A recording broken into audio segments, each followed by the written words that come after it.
Welcome to the Heal, Thrive, Dream podcast, where trauma survivors become healthy thrivers. Each month, we'll feature a theme in the trauma recovery and empowerment field. To promote your recovery, healing, and learning how to build dreams, here's your host, Karen Robinson, transformational coach and therapist. Hi, everyone. Welcome back to the Heal, Thrive, Dream podcast. Today, our guest is Stacey Webb. Stacey is a trauma release mentor and author. She guides and supports people who feel a deep longing to reconnect with themselves. She helps people create and hold space as they create safety within themselves, empowering their nervous system to allow the release of fear, stressful emotions, limiting beliefs, and traumatic events from their body using an intuitive blend of EFT tapping, breathwork, and somatic embodiment. Stacey is also the author of The Intuitive Detective, a memoir which shares snippets of her youth and her early career as a police officer, bringing awareness to intuition and the intuitive guidance we all possess. Stacey shows how facing her fears brought forth her own self-acceptance, allowing her to heal through the layers in her own healing journey. So, welcome, Stacey. What did I butcher and what do you want to correct about your bio? No, everything was perfectly fine. Thank you so much for having me. Thank you for being here. So one of the questions I like to ask people is, why would you want to pick the trauma field to work in when it's so heavy? Yes. Growing up, I had quite a few traumatic experiences that happened in my life. One of the very big ones being the death of my father when I was 12 years old. And growing up, I took on a caregiver role, a rescuer role, and I guess you could say also like a parent role because I was the oldest of my siblings as well. And it led to me wanting to really want to help people and have that empathy and understanding that when people are experiencing trauma or stuck in a trauma state, that our bodies and our behaviours and that can sometimes react and respond differently. And I knew from my own personal experience of how people sort of, looked upon me for having a parent that had died, or, growing up that wasn't really commonly around our community.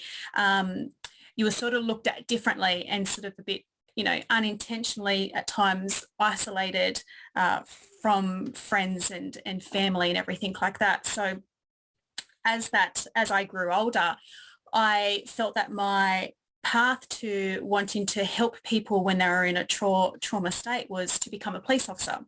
Because as a police officer, when you are attending to people when they call, they have either just experienced trauma or in fear of something happening in the future. And so I was very heavily surrounded by trauma all the time. And as the years went on with me being a police officer, I then also noticed that us as police officers, myself, my colleagues, that we were also experiencing trauma as well. And I never really thought of it at the beginning that us as police officers would also experience trauma from what we saw. I just sort of at that time saw it as we're helping other people who are in a state of shock or in a state of trauma, and it never really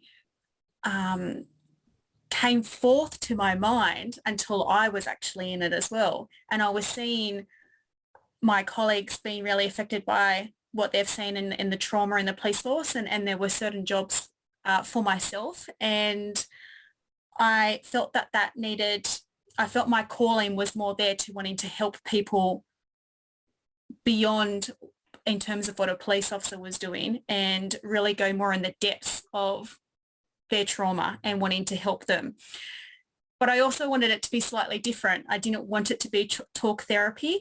I felt my more calling was more of the somatic work, more of the fact that trauma is in your body, trauma is stuck in your body, and how can we help that without having to re-traumatize them, for some people having to talk about it is re-traumatizing them, and I wanted it to be in a different way. Especially, I guess, from my time in the police force, when you're having to be with someone and go through the court process, for some of those people, having to go on the stand and say what's happened to them is re-traumatizing them. So I guess that sort of helped shape the way of why I didn't want it to be more talk therapy and why I want it to be more of a somatic embodied experience for that. And I feel that I'm more drawn to that, and I feel that I have that capability to create and hold space for that, because I also take care of myself. And that's the big thing, is when you're surrounded and taking on that a lot of that trauma is to making sure that you also take care of yourself. So hopefully that answered the question. Great job. Great job.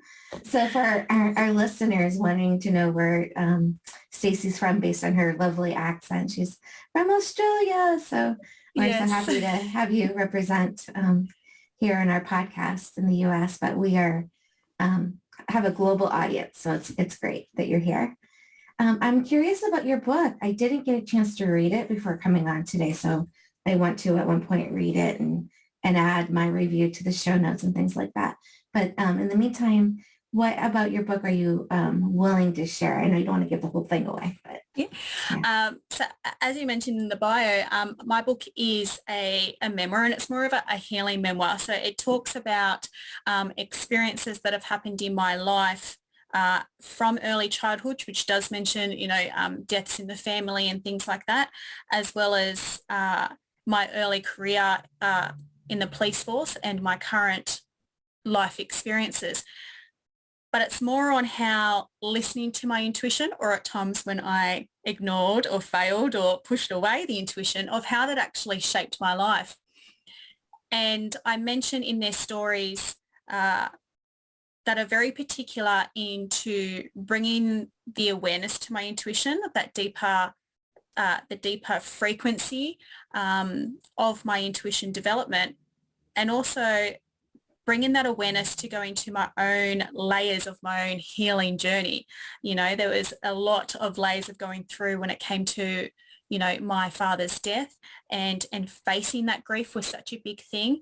And from something that I avoided for so many years, when I actually did face it and go through those layers, I was actually then to break away, certain parts of myself that was keeping me very safe in what we call our comfort zone, but wasn't allowing me to grow. A lot of that is, that type of people pleasing. I was a very big people pleaser when it came to my family. And I mentioned on certain big life changes that I made, breaking away from the people pleaser that I was, following my intuition and my authentic truth. And that was, facing my back on a lot of people who did not like the decisions that I made because it didn't suit them.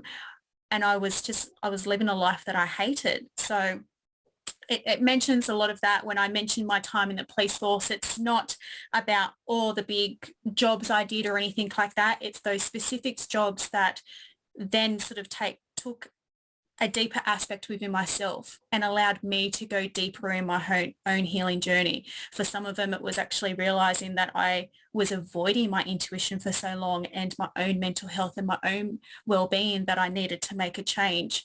And that includes into, my current day experiences as a wife, as a mother. I have 4 children myself, and, all of these different experiences that come in, or by bringing that more awareness to myself, actually taking care of myself and my own nervous system, being able to understand and appreciate when I am in what we call a ventral vagal state, when I am in a state of safety and connection, and when I'm actually dysregulated and I realize that I'm in a fight, flight, freeze or fawn response. And where is it actually coming from? Is that coming from the situation that I'm actually currently in, or is there a deeper issue that's relating to that? And so that's a lot of how the book comes about. Mm-hmm. And it also, I guess, with that, allows the reader to to take a bit of a look within their own life, to take a look into their own intuition. When at the times have you listened to it? When at the times have you probably avoided it? Because sometimes, as much as we say we want to listen and follow intuition, sometimes it gives us the answers that we don't really want or that we don't really understand. And so it's easier to push it aside and pretend we didn't hear it. And then something will come and you'll just go, oh, I wish I just listened to myself. So it's a lot about that on a surface level, as well as going as a little bit deeper as well. And I guess in a sense, allowing you to be your own detective in your own healing journey and taking that deeper look into it. Yeah. Yeah. So I love how much you're saying about the intuition, because I'm a huge fan of listening as a therapist for 24 years, and being a trauma survivor myself. So the intuition and clinical field, my college professors in my graduate program, say, don't just call it intuition. It's more than that. It's your clinical skills and reasoning. And I agree with that to some degree, but I also think it's a higher power, whatever you believe in, working with us and trying to guide us as well. But I'm listening to a book right now, and the author, her name is Gabrielle Union. She's a famous actress in the US. She wrote a book called We're Going to Need More Wine. And I just like the title. And I have a lot of workbooks that I'm always listening to that are related to trauma. So I thought it was just going to be a fun, funny book. But in it, she talks about a sexual assault scene where she ignored her intuition twice before it happened, and just talking through that. So I can't stress enough to our listeners that when your spidey sense, your intuition is going ding, ding, ding, please listen. It's there to kind of guide you. Learn to listen and honor that voice within you. So, thank you for that. That was the first thing I wanted to say. And then our listeners who may not know what EFT is, or somatic embodiment work, if you wouldn't mind telling us how you would, we've had EFT people on before, and I myself know how to do EFT, but anybody new listening, if you want to share about what that is, both of those, that would be great. Yeah, sure. So with all that you said there is so much that I want to say back. So thank you so much for that. Well, first off, EFT, emotional freedoms techniques. And that is where you use basically your fingertips to touch on acupressure points, predominantly on your face, upper body, and on your hands and fingertips, to sort of tap into your meridian points. So instead of, if you went to acupuncture, you'd have like those little needles that go into your acupressure points. Instead of little needles, we just tap using our fingertips on, I know you've got YouTube as well, so we just tap on our face on certain points.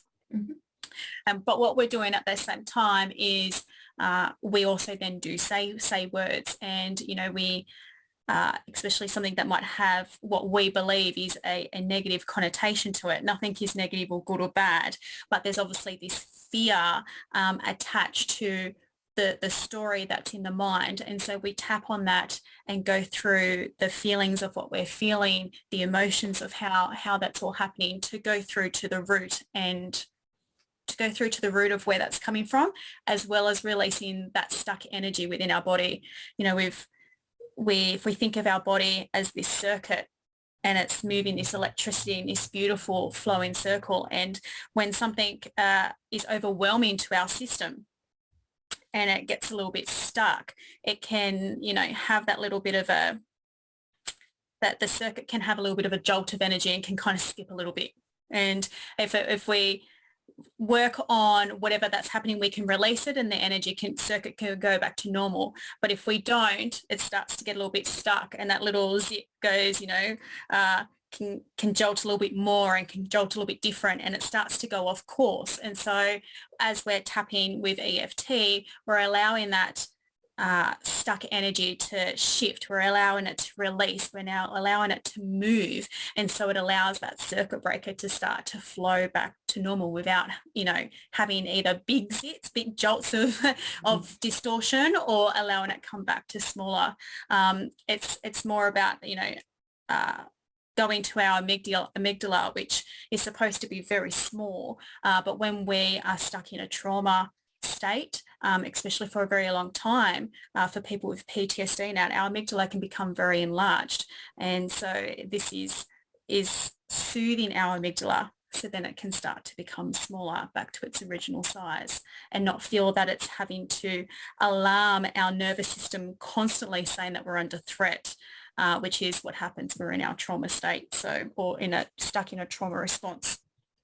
So that's what EFT is. It's absolutely beautiful. You can do it on yourself. You can do it with people who don't even realize you're doing it. If you're not in a space where you want to say the words, you can still tap without saying the words. You can do it with your kids. You can do it with your colleagues. You can do it in your own privacy of your own home, or you can actually do it with a practitioner if you're really wanting to work on something very deep and needing that assistance and guidance. With that, it's just absolutely amazing and extremely underused in society, but it's very beautiful there. And I tie that in with my work in somatic embodiment. Somatic soma is your body. And so with trauma being stuck in our body, we can do different exercises within our body to help release that fear and trauma, again, help releasing that stuck energy that's within us. And we can do that by different, self-regulating or co-regulating tools, which is all primarily doing it by yourself, but you can do it with other people where that might help you move more energy, or you can either do it by yourself. And what that, again, really is coming back to your body. So when we're in fight, flight, freeze or fawn states, our body is dysregulated, and we're supposed to go in these states from time to time. We're not always supposed to be in a safe ventral vagal state. Right.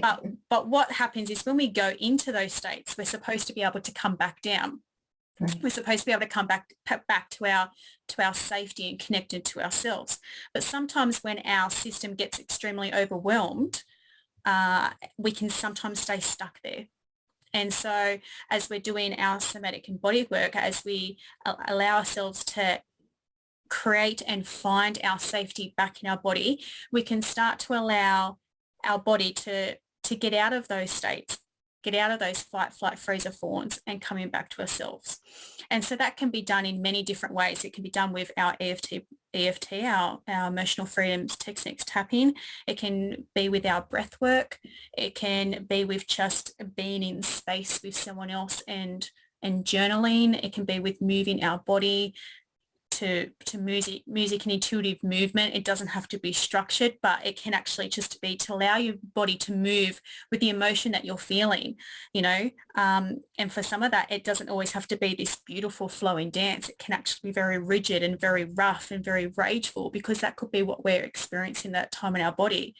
And it's allowing the body to feel what it's feeling, witness it in that moment, and allow it to be seen and heard. Especially when we're feeling this sadness or this anger. Sometimes we often want to push it away because we always want to be happy or have this instant gratification of happiness. But that's not actually helping our body release whatever is making us feel that in the first place. And it's not about removing whatever the traumatic event that's happened. We can't change that, but we can allow the body to go through the motions of what it needs to do. We can witness in its grief. We can witness it in its anger and not feel that to be shameful or guilty for ever feeling that.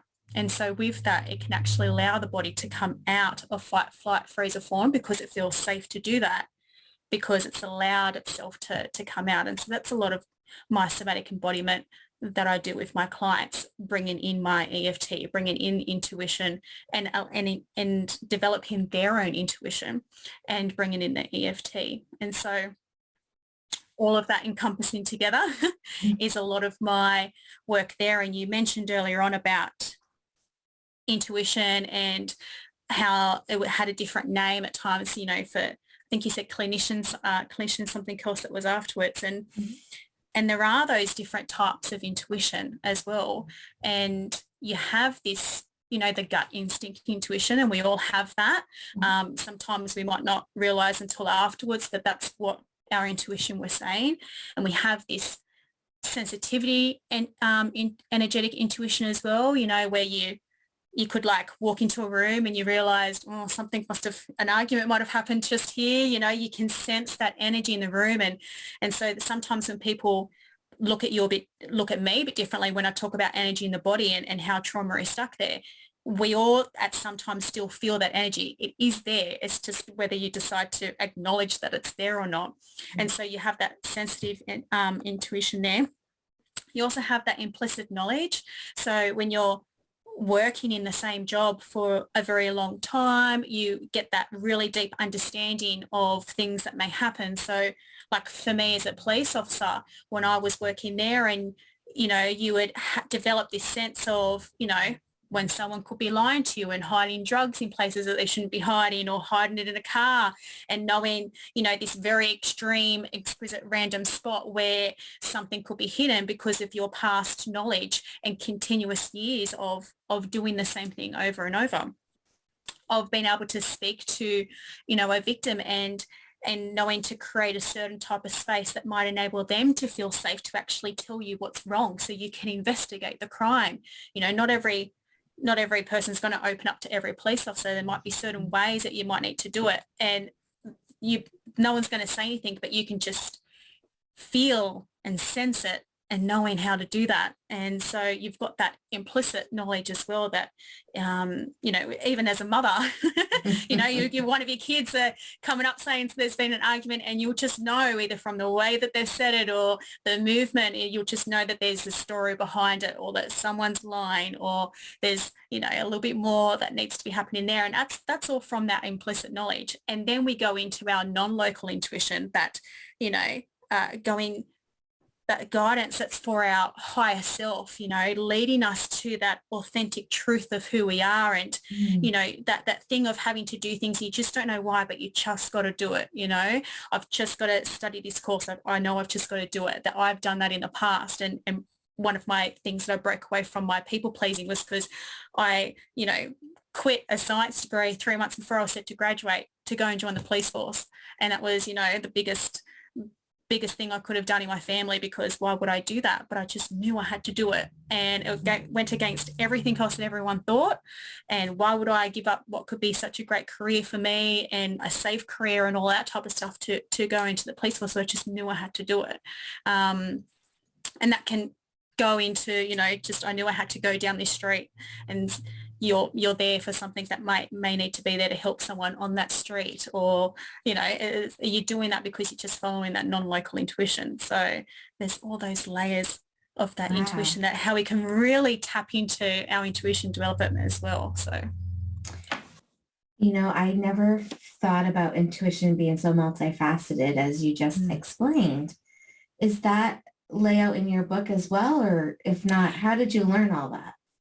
Yes, it is. In the beginning, before I go into my stories, I do explain the different types of intuition, and I do give a few different examples, and I give that examples, bringing it into policing in a sense, so I have a bit of an understanding as to how that may work. But I also, I've done, I did a study as a intuitive intelligence trainer. It's one of my modalities that I've trained in, as well as being a certified EFT practitioner, breathwork practitioner, embodied processing practitioner that helps work with the somatic embodiment. And that was all about going deep in through intuition development and going through into non-local intuition, integrate into, you know, the energy and the vibrations of everything and everything else like that. So I do that as well, and also can with clients help clients to tap into their intuition development and to strengthen their intuition, because we are all intuitive. It's innate within all of us. It's at times about listening and following the guidance and remembering that intuition is like a muscle, and we've got to keep working at it, just like we would go to the gym and work on weights. We don't go in and work on the most heaviest weight to start with. We start on something that we can work at, and we gradually increase those weights. And that's the same with our intuition. If we continuously listen, and follow the guidance of it, we can start to get a clearer transparency of what the intuition is telling us. We can translate a lot easier. We can go into that deeper frequency of it and allow that to become second nature, like everything else is. Yeah. So I wanted to read your book before, but now I really, really, really want to read it. It blows my mind still that after, being a therapist for so long and early career, I had intensive trauma training. And then now I am also doing a 9-month training, the healing trauma program. It just still blows my mind that every day I still learn more and more about the work. It's like, it just never ends. So I'm loving your discussion on the different types of intuition. I really think that's really powerful. So thank you for that. Okay. You're welcome. Yes. Yeah. So anyone that wants to reach out to you, tell us a bit about how to reach out to you, and how do you just work with women in Australia? Do you work with people around the world? Like, tell us a little more about how you help people now. Yeah, sure. So I work with people of all genders. My work is predominantly online.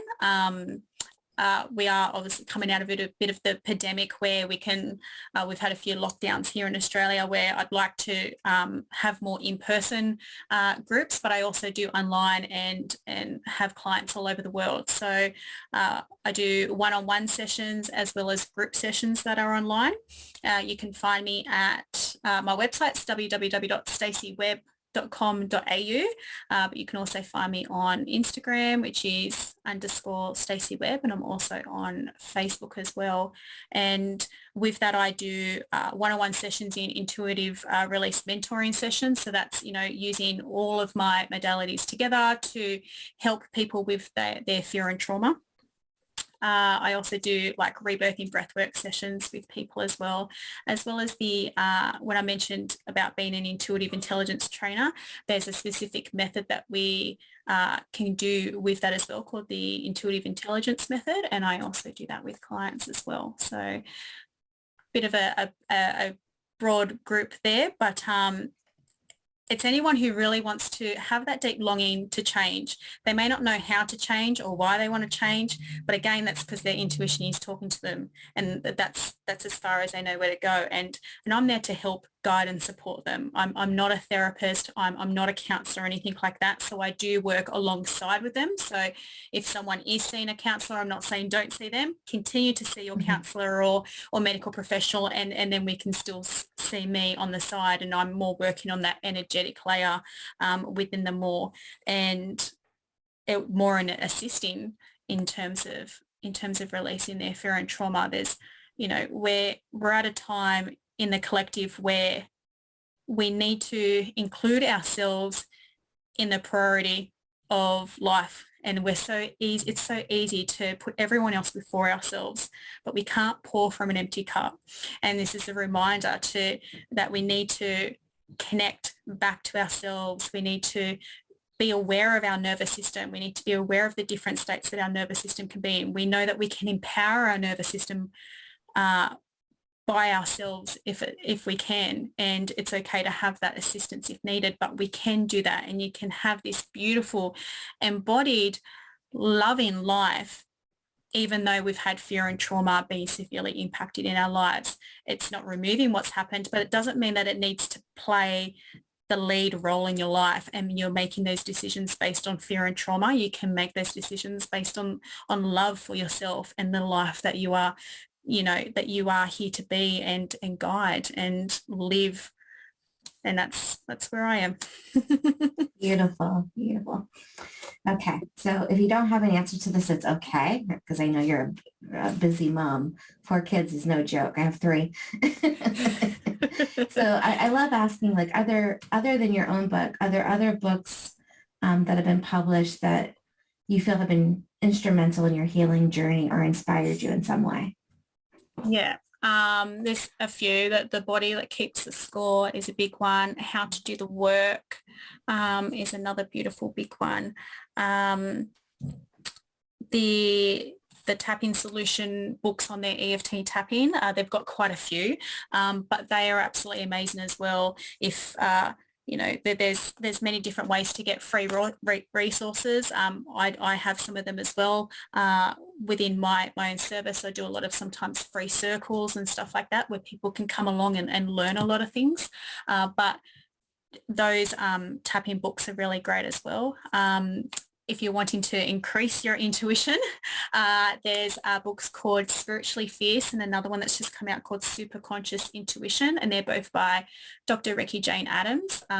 She is my teacher that I did my learnings within intuition development at the Institute of Intuitive Intelligence. So they are also absolutely amazing as well. Oh, thank you so much. I can't wait to read all those. The only one that I read well, actually two. I read The Body Keeps the Score 4 times. It's amazing. And the tapping solution, I think I have all of their books. So yeah, really good stuff. I love those books. And especially you being in EFT as well, it's just so amazing. And if people are unsure and want to learn more about tapping, it's absolutely a beautiful resource too. Yes. All right, Stacey, it was so wonderful having you on. I hope you stay in touch with me and our audience. Anytime you have a book released in the future, let us know and we'll go back and add it, because we know that podcast episodes last forever. So, keep in touch with us, update us on anything cool that you're doing. And thank you for being here today. Thank you so much for having me. I truly appreciate it. Thank you for listening in today. Please join us next week, same day and time. Also, I would love for you to check out my website, healthrivedream.com.